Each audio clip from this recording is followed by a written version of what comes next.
ಸರ್ವ ಜನಾಂಗದ ಶಾಂತಿಯ ತೋಟ ನಮ್ಮ ದೇಶ ಭಾರತ. ಅನೇಕತೆಯಲ್ಲಿ ಏಕತೆಯನ್ನು ಸಾರುವ ದೇಶವಿದು.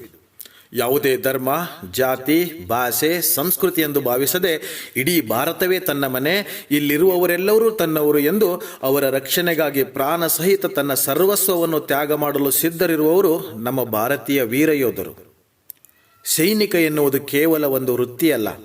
ತನ್ನ ದೇಶಕ್ಕಾಗಿ, ತನ್ನ ದೇಶವಾಸಿಗಳಿಗಾಗಿ ಯಾವುದೇ ತ್ಯಾಗಕ್ಕೂ ಸಿದ್ಧನಿರುತ್ತಾನೆ ಸೈನಿಕ. ಸೇವಾ ಮನೋಭಾವ, ತ್ಯಾಗ, ಬಲಿದಾನಗಳು ಅವನ ದೇಹದ ಕಣಕಣದಲ್ಲೂ ತುಂಬಿರುತ್ತವೆ.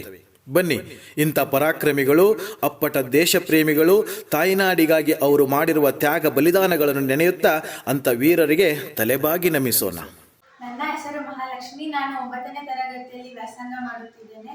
ಇಂದು ನಾನು ನಿಮ್ಮೆಲ್ಲರಿಗೂ ಕಾರ್ಗಿಲ್ ಸಂಘರ್ಷದ ಬಗ್ಗೆ ಒಂದೆರಡು ಮಾತನ್ನು ಹೇಳಲು ಇಚ್ಛಿಸುತ್ತೇನೆ. ಕಾರ್ಗಿಲ್ ಸಂಘರ್ಷ ಎಂದೇ ಹೆಸರಾದ ಈ ಮಹತ್ವವಾದ ಯುದ್ಧವು ಭಾರತ ಮತ್ತು ಪಾಕಿಸ್ತಾನದ ನಡುವೆ ನಡೆದ ರಣಘೋರ ಕೃತಿಯಾಗಿದೆ.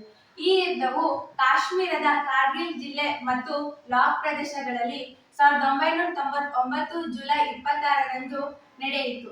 ಉಭಯ ರಾಷ್ಟ್ರಗಳ ನಡುವಿನ ಗಡಿ ರೇಖೆಗಳಲ್ಲಿರುವ ಭಾರತದ ನೆಲೆಗಳಿಗೆ ಪಾಕಿಸ್ತಾನದ ಸೈನಿಕರು ಮತ್ತು ಕಾಶ್ಮೀರಿ ಉಗ್ರಗಾಮಿಗಳು ನುಸುಳಿದೆ ಈ ಯುದ್ಧಕ್ಕೆ ಕಾರಣವಾಗಿತ್ತು. ಈ ಯುದ್ಧದಿಂದ ಭಾರತ ಸೇನೆಗೆ ನಿರೀಕ್ಷೆಗಿಂತಲೂ ಹೆಚ್ಚು ಸಾವು ನೋವುಗಳನ್ನು ಉಂಟು ಮಾಡಿದೆ.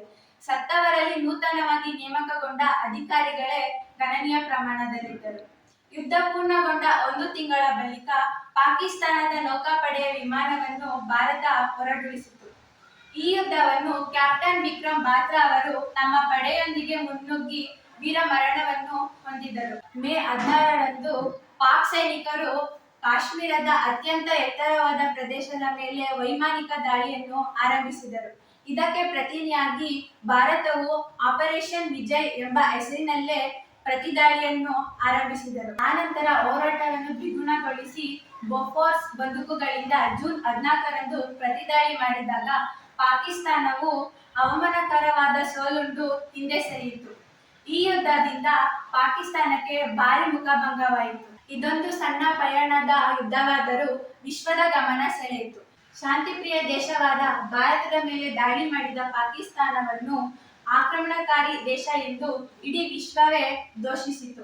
ಈ ಯುದ್ಧ ಭಾರತೀಯರಲ್ಲಿ ರಾಷ್ಟ್ರೀಯ ಪ್ರಜ್ಞೆಯನ್ನು ಜಾಗೃತಗೊಳಿಸಿತು. ಈ ಯುದ್ಧದಲ್ಲಿ ಭಾರತದ ಸುಮಾರು 30,000 ಸೈನಿಕರು ಕಾರ್ಯಾಚರಣೆ ನಡೆಸಿದರು.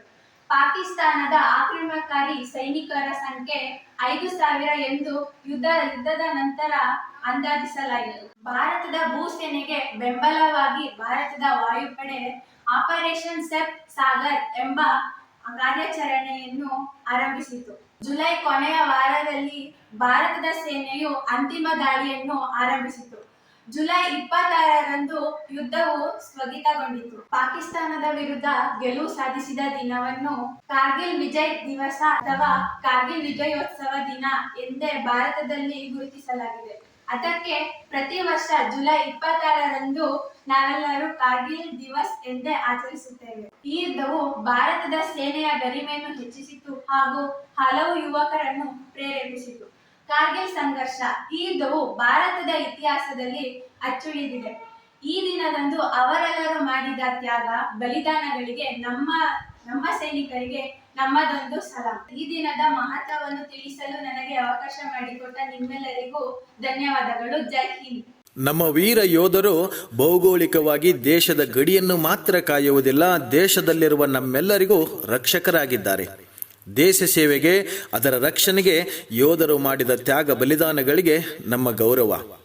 ತನ್ನ ಜೀವನ, ತನ್ನ ಸುಖ, ತನ್ನ ಕುಟುಂಬ, ತನ್ನ ಸಂಸಾರವೆನ್ನದೆ ನಮಗಾಗಿ, ದೇಶಕ್ಕಾಗಿ ಸರ್ವ ತ್ಯಾಗಕ್ಕೂ ಸಿದ್ಧರಿರುವ ನಮ್ಮ ಭಾರತೀಯ ಸೈನಿಕರು, ಅವರ ಧೈರ್ಯ, ಸ್ಥೈರ್ಯ, ತ್ಯಾಗಗಳು ನಮ್ಮೆಲ್ಲರಿಗೂ ಪ್ರೇರಣೆ. ಯಾದ್ ರಖೋ, भारतीय सेना कहता है कि मैं तिरंगा पहरा कर वापस आऊंगा या फिर तिरंगे में लिपट कर आऊंगा, लेकिन मैं वापस जरूर आऊंगा. जय हिंद.